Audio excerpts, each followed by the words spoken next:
When I think about the good life, I think of a life that a lot of people are searching for. A lot of people are seeking, but very few people find. And perhaps it's that they get so caught up in the pursuit itself that they forget that the good life is actually very accessible through God.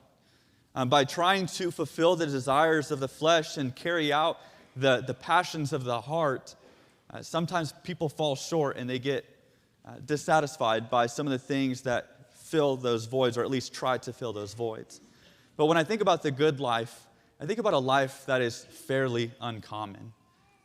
There's been several statistics and polls and Pew Research and Gallup polls that would ask people, how satisfied are you with your life? Are you very satisfied? Are you unsatisfied? And I would venture that if I asked you that question, there would probably be quite a few opinions. That a lot of people, I think, would say that they are satisfied with life, with how their family is going and how their marriages are going and how their work is going and all of those things. But perhaps what makes Christians unique is that their satisfaction is not found just in the physical, but it's found in the spiritual as well.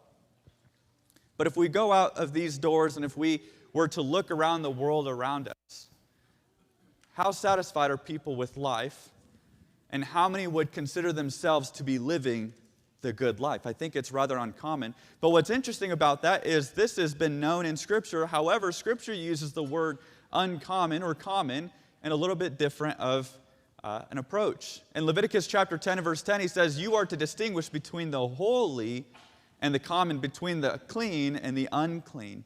What God through Moses is saying there is that there is a binary system of holy and common. The two become this chasm, that they are separated. And common, really, some of your translations may say profane. I think the New American Standard of 1995 says that you are to make a distinction between the holy and the profane. And that's really the idea, is that sometimes commonness is profaneness. That the world around us has become fallen, and that's part of the nature of the world that we live in, is that we live in a fallen world. We live in a world that's been cursed.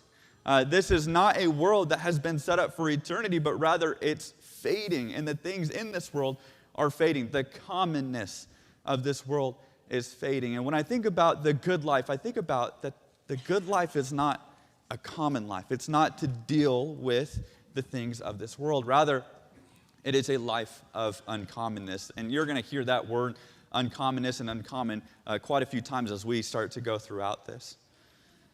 When you think about the word uncommon or unique, your mind may go to several different places, but in Genesis chapter 6, you have God who is looking out at the world, and it says that all of the evil, or all of the thoughts of man, were on evil and wicked continually. And this was a huge survey that God had of mankind, and then how many people ended up being saved from a worldwide flood? 8. It was uncommon for these people to be faithful to God. And then just a few chapters later, in Genesis chapter 19, you have the story of Sodom and Gomorrah, where God would bring fire from heaven down and judge a people who were leading their lives so far astray from Him that it became profane. And how many people were saved in Sodom and Gomorrah? Well, it kind of started out with 4, but then Lot's wife looked back, and Luke's gospel would tell us through Jesus, Luke 17:32, remember Lot's wife, as she looked back, she turned to a pillar of salt. So how many people really were saved from that? 3. Out of a whole city, out of a whole nation. Jesus would remind us that the way to God is narrow. That the path to destruction is broad. The good life is not a common life. And what the world is trying to push your way is just a pseudo, a fakeness of the good life. But eventually it will fade away. And dwelling on this idea of holiness, these two things go hand in hand, that in order to have a good life, we must have a holy life. Something that is set apart from the common, something that is different than whatever this world is trying to pursue or to persuade us into buying into. We're going to be in the book of Exodus this morning, and I'm looking forward to Dale tonight and for the next few nights. Dale's going to be preaching a series on holiness as well, and Dale will be looking at Exodus chapter 3 and how the ground that Moses stood on was holy. So maybe these two will go hand in hand a little bit. But in Exodus chapter 19, what we have here is an invitation into holiness. As God looked down at his creation and at his people who were once lost and who were once under a slavery or a captivity under the Egyptians, God calls them out of that and brings them out of that, and he's going to invite them into this holy place, that he would have them be his treasured people. And when I think about this idea of an invitation into holiness, my mind goes back to my childhood, actually. There were a few times during my childhood that I would get very excited around my birthday because I knew that my grandparents lived far enough that they didn't come see me for my birthday all the time, and so they would write cards. And so as a 12-year-old or 10-year-old or even 8-year-old, if you got a card in the mail, you could feel if it had something extra, something good in there. And so that card would come in the mail, and you knew, oh, this is not just a card. This probably has some money in it. And so you'd open up that card, and usually there was a 20 or a 10 in there, and that just made my whole day. It's funny, my parents would probably spend a little bit more than that on a birthday present, but that's what made my day.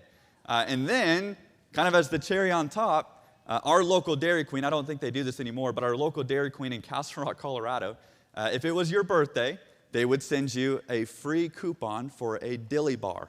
And so I had $20 in my pocket and a dilly bar, and let me tell you, that was the good life. I really appreciated that life until I matured a little bit. And then I had this incredible friend growing up at Bear Valley. His name was Johnson Kell, and he was an older member.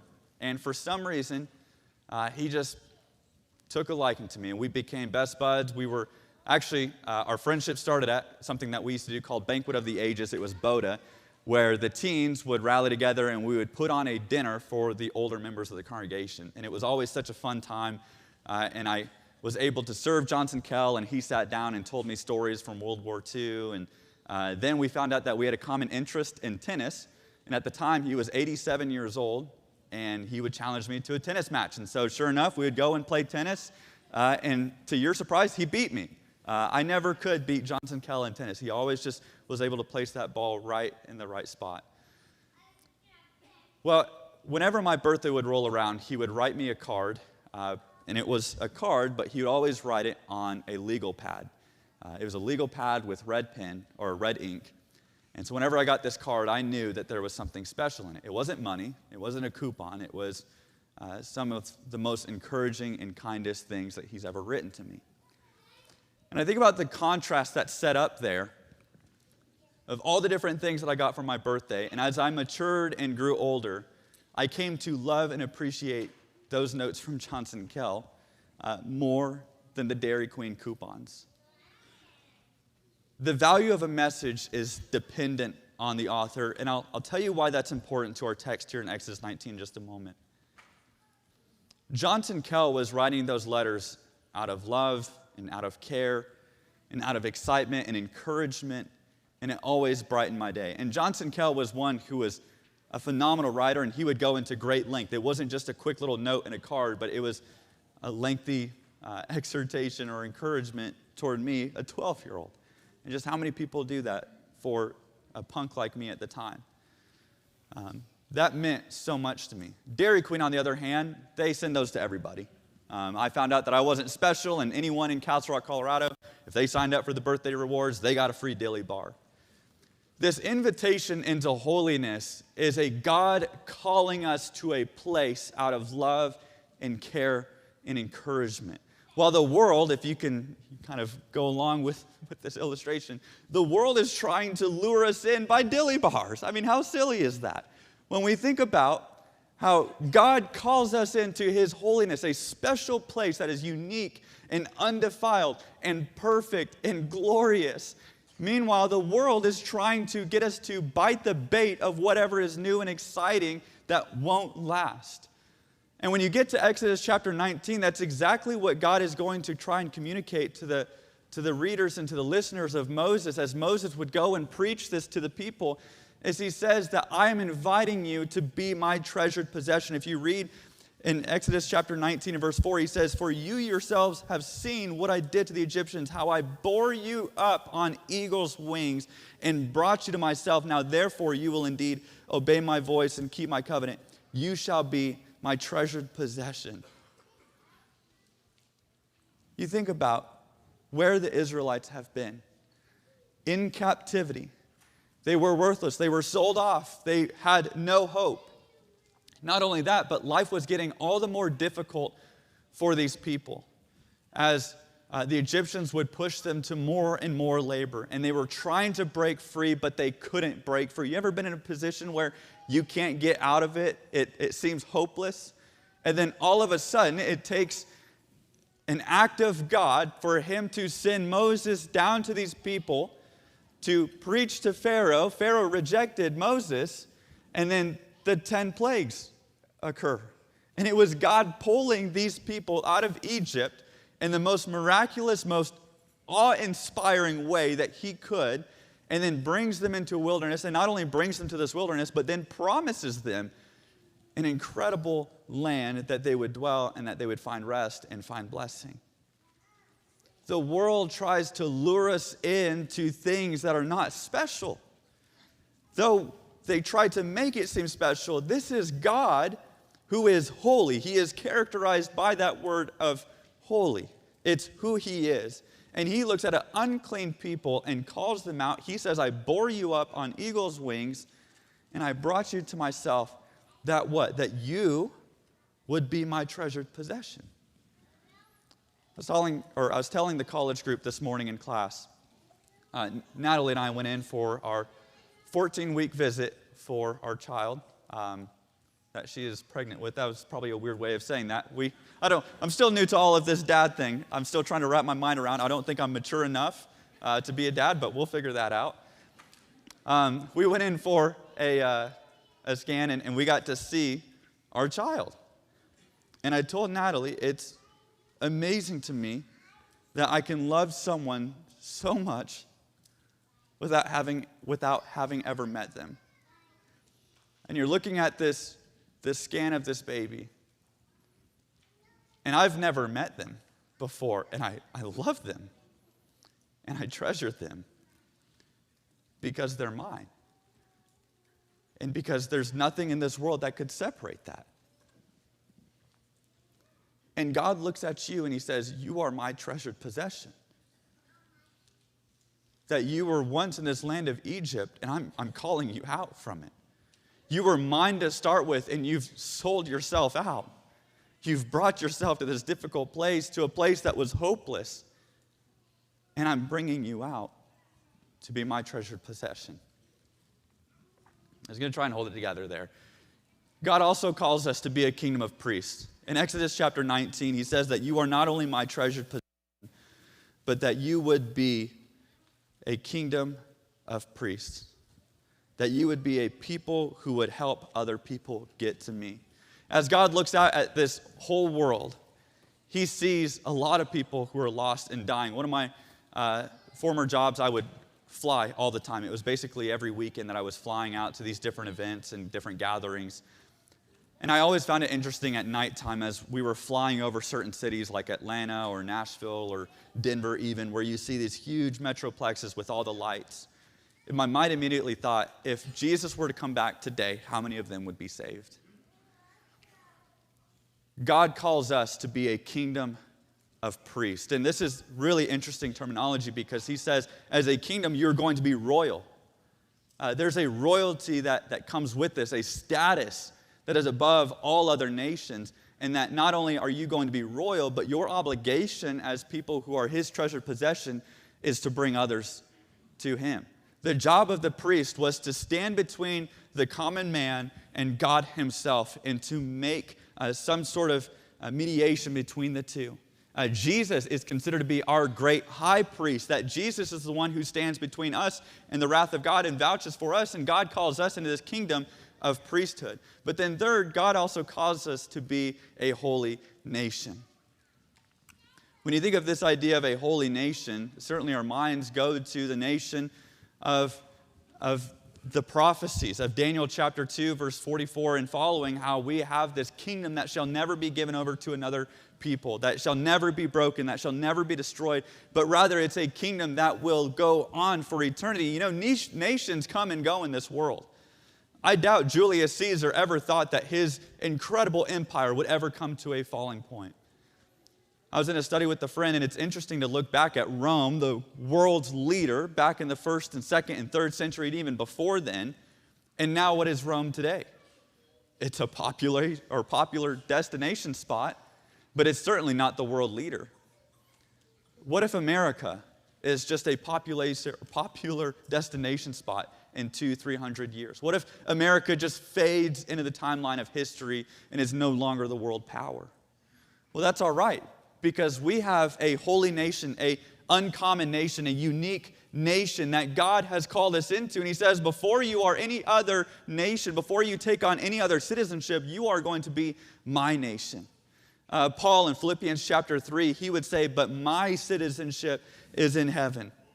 It's not here, it's in heaven.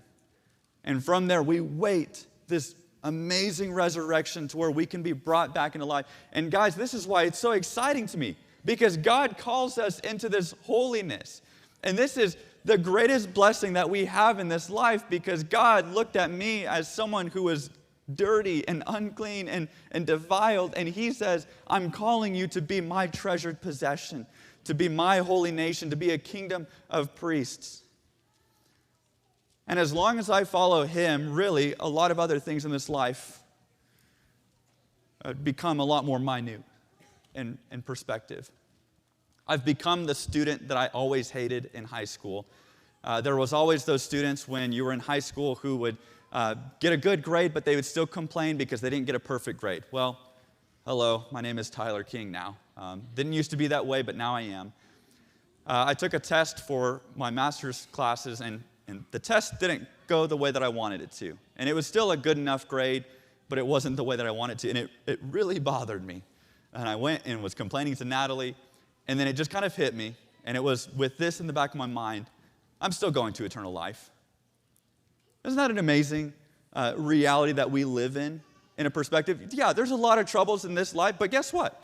We can still have confidence that God has called us into this holy nation, into this amazing kingdom, and that I am still, no matter what happens here, that I am still God's treasured possession. In Tanzania, if you're ever curious on going on safari, you'll quickly become acquainted with the big five. The big five animals are the lion, the rhinoceros, the African buffalo, why did that word just escape me, and then the elephant and the leopard. As a photographer, you get a really good camera, and all of a sudden you feel like you're one of the editors for National Geographic, especially when you're in Africa. And so I was on hot pursuit of trying to find the big five. Well, 4 of them are very easy to find. You see lions all over, elephants all over, buffaloes all over, and rhinoceroses all over. But what you don't see a lot is the leopard. And a lot of people will spend exorbitant amounts of money to go on these safaris and never see a leopard. And so the first day that we were out on safari, I was doing some mission work over, and we just had this opportunity to go on safari. The first day I was out there, I was sicker than a dog. I was not feeling well. I was not in a good place, but I was still in pursuit of finding the big five. I found the first 4 easy, but then it came to the leopard, and I could not find it. And we had 1 day left, and the sun was going down, and I still had no leopard in my sights. And all of a sudden, at the very end, I found the leopard. And so I was able to grab a picture of it, and I value that picture very much. What made the leopard so valuable, though, is that it's uncommon. It's a rarity in safari. And so a lot of people, they go out and they pursue the big five, but not a lot of people find the big five. But what makes it so valuable is its rarity. I'm convinced that souls in this world are looking for the uncommon life. I'm convinced that people have tried the common life and that they found it lacking. And that there are people still in this world, still out there, still in our community, still in our neighborhoods, and they are looking for the uncommon life, something that is more than whatever this life is disappointing them with. Do they find it when they see you? Or are we just another one of the other big 4? At some level, it's kind of cool. Yeah, I'm a lion, but lions are everywhere. Elephant, buffaloes, rhinoceroses, they're everywhere. But the uncommon is valuable because of its rarity. And people are looking for that rarity. You look out, nearly 8 billion people in this world, and how many of them know God and love God with all that they are? I'd argue not many. In fact, it's uncommon for people to have that. And people are looking for the uncommon, and that's part of why God calls us to be a kingdom of priests. He says, go and represent me. Go to the people, show them that they can come into this nation as well. And so then that brings us to our second last point is, if that's so valuable, then how do we become uncommon? How do we become holy in a life that is filled with commonness? And I'd argue that when you look at this idea of being uncommon, an uncommon life is developed through uncommon decisions. Let me say that again. An uncommon life, if you want to be holy in this life, then you have to make uncommon decisions. There will be decisions this week and the next week after that you will have to make, and you are given a choice. Is this going to be a common decision, how the world handles this, or am I going to be uncommon in how I approach this? Am I going to start making holy decisions? And it's amazing the context of all of this as God is calling these people and inviting these people out of his love and out of his care to become this royal nation and this amazing kingdom. That then he doesn't just leave them with that, but then he shows, here's how you become uncommon, and it's through the 10 Commandments. And unfortunately, what the Jews did with the 10 Commandments is they just allowed them to be rules. They didn't allow them to be decisions. They didn't allow these decisions to transform their life. And God says, if you look out at all of the world, this is how you become uncommon. And not only that, but these are not rules simply just to follow. These are rules that bring us closer and bring us more in line with God's holiness. Again, an uncommon life is made by uncommon decisions. Well, when you look at the first 4 commandments, don't have other gods, don't worship other gods, don't take God's name in vain. And I realize on the handout, here's your Easter egg for the morning, I put the wrong vein, V-E-I-N. I corrected it on my PowerPoint, I saw it, V-A-I-N. Still a student. And then he says, remember the Sabbath. So there's 2 commands out of the 10 commandments that are actually in a positive connotation. Remember the Sabbath and also honor your father and mother. But for the sake of looking at this, how do we love God? It means that we don't have other gods that compete with God. And that sounds strange because we're not a culture that goes and sets up altars in our closet and then we pray to these pagan gods and we ask for them to bring prosperity in our lives. But I would argue that sometimes we create gods, the God of money, the God of success, the God of achievement, the God of social status, the God of ego. Yikes. And we worship those gods.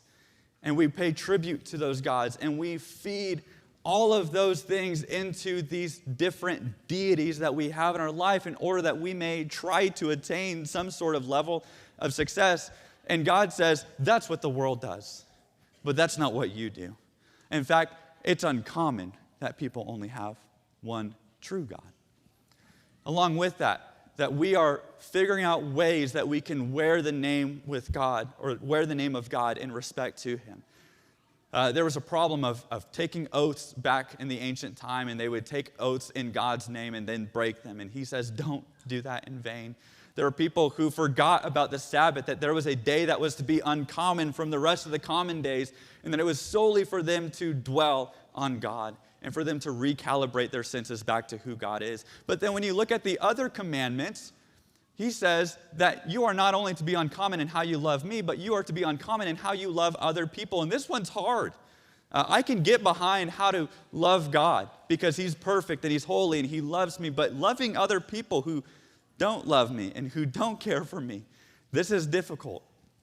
Don't disrespect parents. Man, it's becoming more and more uncommon for families to be unified and respectful toward each other. It's becoming more and more uncommon for families to be involved and engaged and loving toward each other. Be uncommon by having this unity. Be uncommon by loving people. Jesus would say, you have heard it said, do not murder, but I say to you, those who hate their brother in their heart has already committed murder. Do not commit adultery, don't steal, don't bear false witness, don't covet. These things make us uncommon. There's a significant date in Jewish history, and that's 167 BC. This is the date of Antiochus Epiphanes and what's considered to be the abomination of desolation. I know, interesting wording there. Antiochus Epiphanes was part of the Seleucid Empire, and many historians think that he had a complex that he was trying to justify by extinguishing the Jews. As he was coming from his nation, he went down to Egypt, and unfortunately, he could not conquer Egypt, which was under Ptolemaic reign. And so Antiochus Epiphanes, on his way back up to his homeland, stopped off at Israel and decided that he was going to extinguish the Jews.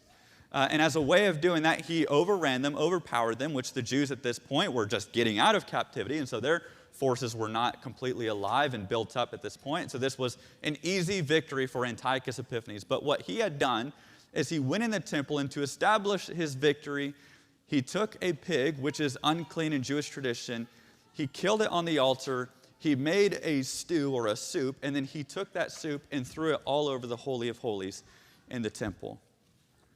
What was once deemed as the most uncommon or the most holy, Antiochus Epiphanes came in and completely defiled it. And I think about how many times today God has deemed you as holy, and God has set you apart, and God has desired to dwell in your life. And as horrible of a scene as it is for Antiochus Epiphanes to go in there and take this stew and put it all over the walls, how many times do we go into our lives, something that God has deemed holy, and desecrate it, and defile it, and fill it with things that are uncommon? Antiochus Epiphanes not only did that, but then he created an altar to Zeus as a major point of dominance toward the Jews. Just 3 years later, though, in 164 BC, the Maccabean revolt took place under Judas Maccabeus, and he was able to conquer Antiochus Epiphanes. Antiochus, historians will say that he died of a disease. The Jews would say God casted this disease upon him. And the Jews were able to come back into the temple and to rededicate the temple. This morning, God invites you into his holiness. And the instructions of holiness are very clear, but they're difficult to follow. Love God with all that you are, and love others as well. God has created a holy place, and sometimes we defile it, sometimes we desecrate it. But that doesn't mean that we can't rededicate it. The Jews now celebrate this as Hanukkah, a time of a rededication to the temple.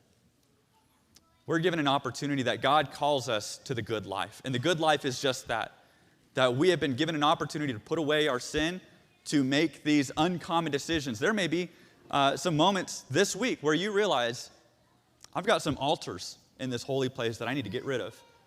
I've got some things in my life that I need to clean out. I've got some boundaries that I need to set up.